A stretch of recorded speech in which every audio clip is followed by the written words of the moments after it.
मान्छेले नमस्कार, म प्रिया राणा मगर नवलपरासीबाट। सर्वप्रथम त मगर संसार फोटो ग्यालरी ग्रुपलाई धेरै धेरै धन्यवाद दिन चाहन्छु, जसले यो अवसर प्रदान गरेकोमा।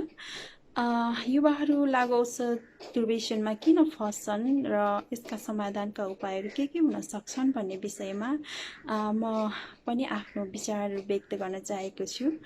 हाम्रा सृजनशील युवाहरू, अभिभावकका सुन्दर सपनाहरू, भविष्यका बलिया आधार युवाहरू लागु औषध दुर्व्यसनमा फँसेको देख्दा चिन्ता त सबैलाई हुन्छ नै, तर युवाहरू कसरी लागु औषध दुर्व्यसनमा फँसेका हुन्छन्, त्यस्तो अवस्थामा कसरी पुगेका हुन्छन् र यसका समाधानका उपाय के हुन सक्छ भन्ने विषयमा बोल्नुभन्दा पहिला लागु औषध दुर्व्यसन भनेको के हो भन्ने विषयमा छुटकरीमा भन्न चाहन्छु। विभिन्न मादक पदार्थ, लागु तथा पेय पदार्थ जसको सेवनले व्यक्तिको दिमागमा प्रत्यक्ष अथवा अप्रत्यक्ष रूपमा हानि गर्छ, त्यस्तो वस्तु लागु औषध हो। र कुनै पनि व्यक्तिले सधैँभरि लागु औषध प्रयोग गरिरहनु पर्ने अवस्थाको सिर्जना हुनु र त्यसको प्रयोगबाट व्यक्तिको मानसिक र शारीरिक अवस्थामा आउने परिवर्तन आउने कार्य नै दुर्व्यसन हो।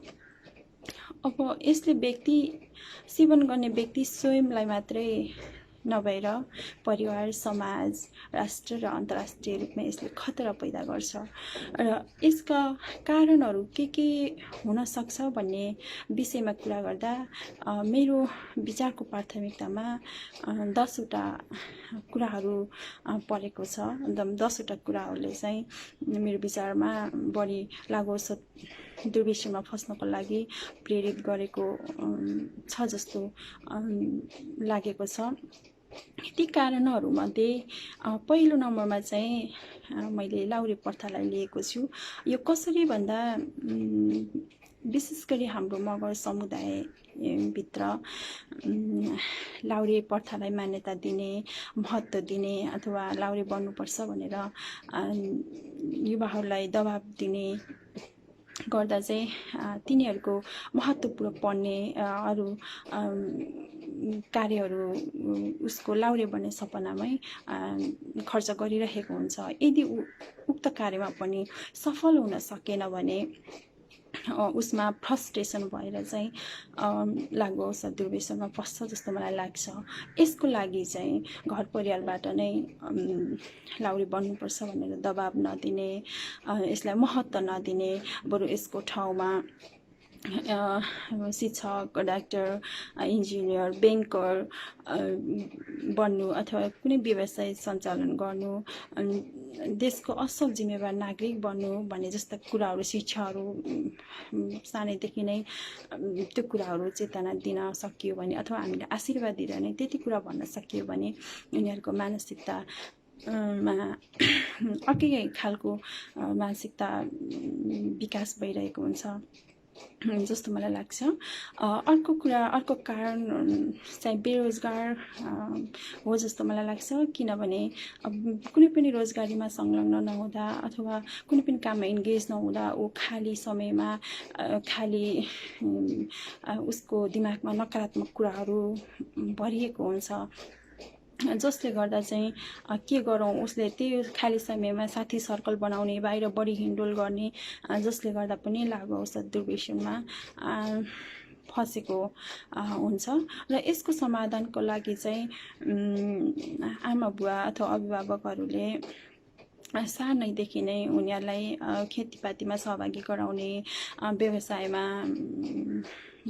संलग्न गराउने, त्यसै गरी कुनै पनि घरको कुनै पनि काम जिम्मा दिएर अथवा आफूहरूसँगै साथमा राखेर काम गर्न बढीभन्दा बढी तिनीहरूलाई इन्गेज हुन सिकाउने, विभिन्न कला, संस्कृति, मनोरञ्जन, खेलकुद जस्ता कार्यहरूमा सहभागी गर्न सकियो भने दुर्व्यसनमा फस्नबाट जोगिन सक्छ जस्तो लाग्छ। अर्को कारण छ चेतनाको कमी। युवाहरूलाई लागु औषध प्रयोगबाट यसका नकारात्मक असरहरू के हुन सक्छन् भन्ने जस्ता चेतनाको कमीबाट पनि दुर्व्यसनमा फँसेको हुन्छ जस्तो मलाई लाग्छ। यसको लागि चाहिँ विभिन्न तहका पुस्तकहरूमा पाठ्यक्रममा नै लागु औषध का नकारात्मक असरहरू बारेमा समावेश गर्ने, युवाहरूलाई विभिन्न रचनात्मक कार्यहरू तथा संलग्न गराउने, त्यसै गरी उनीहरूलाई चाहिँ गाउँ समाज टोलमा सचेतनामूलक कार्यक्रमहरू सञ्चालन गरेर पनि यसमा थोरै कम गर्न सकिन्छ जस्तो मलाई लाग्छ। अर्को कारण छ अभिभावकत्वविहीन अथवा अभिभावकको निगरानीमा कमी। यसबाट चाहिँ कस्तो हुन्छ भन्दा रोजगारीको सिलसिलामा अथवा वैदेशिक रोजगारीको सिलसिलामा परिवारबाट टाढा, बच्चाबच्चीबाट टाढा भएर अथवा आमा बुवा दुवैजना अथवा कुनै एकजना बस्नु परेको स्थिति हुन्छ, जसले गर्दा बच्चाहरूलाई पर्याप्त मात्रामा समय दिन सकिँदैन अथवा सँगै भएर पनि बच्चाहरूमा ध्यान नदिँदा उनीहरूलाई निगरानी राख्न नसक्दा चाहिँ बच्चाहरू बिस्तारै लागु औषध दुर्व्यसनमा फस्छन् जस्तो लाग्छ। यसको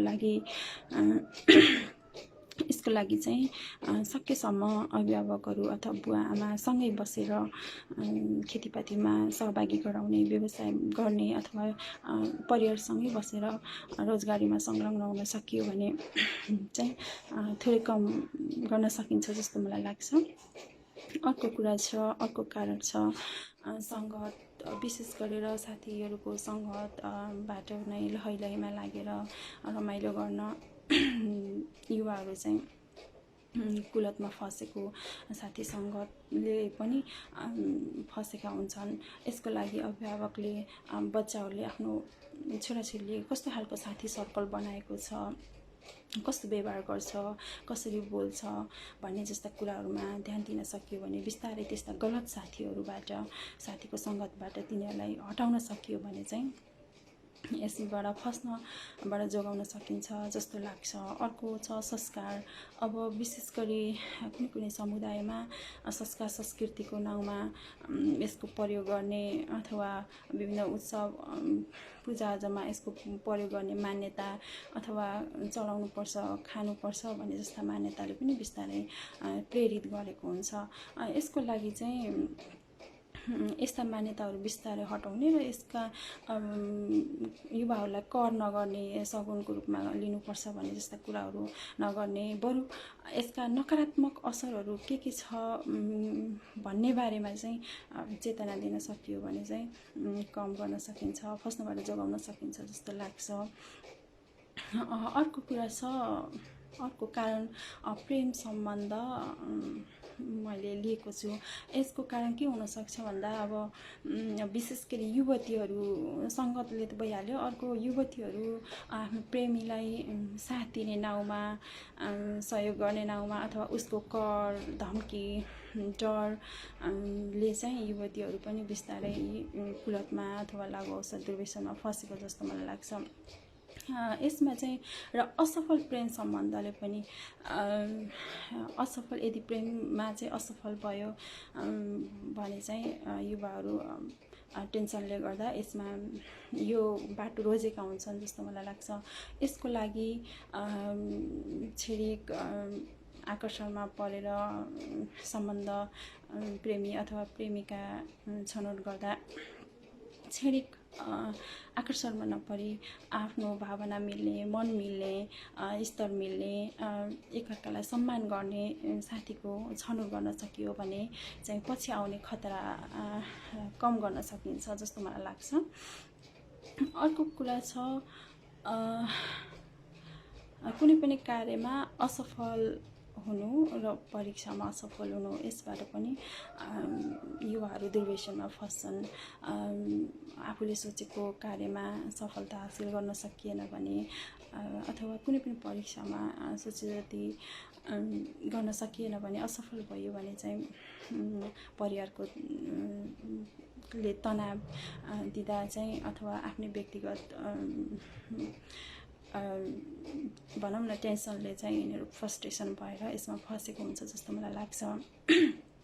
यसको लागि चाहिँ अभिभावक तथा परिवारले असफलतामा पनि साथ हौसला माया प्रेम ढाडस दिन सकियो भने यसलाई थोरै दुर्व्यसनमा फस्नबाट जोगाउन सकिन्छ जस्तो मलाई लाग्छ।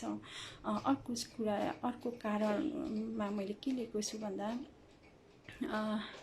सम्पन्नशाली परिवार र अभिभावकको मानसिकता। यसमा चाहिँ यो कारण चाहिँ के हुनसक्छ भन्दा सम्पन्नशाली परिवारका अभिभावकले सम्पत्ति प्रशस्त धन सम्पत्ति छँदैछ, छोराछोरीलाई किन काम लगाउनु, किन दुःख दिनु भन्ने जस्ता मानसिकता, उनीहरूलाई छोराछोरीलाई विभिन्न सुख सुविधा र मनोरञ्जन दिने नाउँमा चाहिँ प्रशस्त पैसा खर्च गर्ने बानीले चाहिँ बिस्तारै उसका आफ्ना बच्चाका अरू साथीहरूले दुर्व्यसनमा फँसेका साथीहरूले उसलाई प्रयोग गरेर पैसाको लागि लागु औषध किन्नको लागि पैसा को लागि चाहिँ उसलाई प्रयोग गरेर बिस्तारै फसाएका हुन्छन्। यसको लागि चाहिँ अभिभावकले सानैदेखि नै दुःख मेहनत परिश्रम गर्न सिकाउनुपर्छ र जसले गर्दा उनीहरूले समयको बर्बादीसँगै आम्दानी गर्न सिकोस् र पैसाको महत्त्व पनि बुझ्न सकोस्। अर्को छ सडक जीवन अथवा सडक बालबालिका। अब विभिन्न कारणले अभिभावकहरू गुमाएका बच्चाहरू चाहिँ बाध्य भएर सडकमा त्यस्तै साथीको सङ्गतले अथवा उनीहरूलाई अज्ञानताको कारणले पनि यसमा फँसेका हुन्छन्। यसको लागि चाहिँ राज्य स्तरबाट नै सडक बालबालिकालाई उचित व्यवस्थापन गर्न सक्यो भने चाहिँ कम गर्न सकिन्छ जस्तो लाग्छ। यसको साथसाथै रमाइलोपन अज्ञानता उत्सुकता जस्ता कारणहरू पनि हुन सक्छन् र राज्यको तर्फबाट मेन गरेर माथि भनिएका कुराहरू अभिभावकको भूमिका छ भने राज्यको तर्फबाट पनि यसलाई कम गर्नको लागि चाहिँ विभिन्न पाठ्यक्रमहरूमा चाहिँ माध्यमिक तथा उच्च माध्यमिक तहको पाठ्यक्रमहरूमा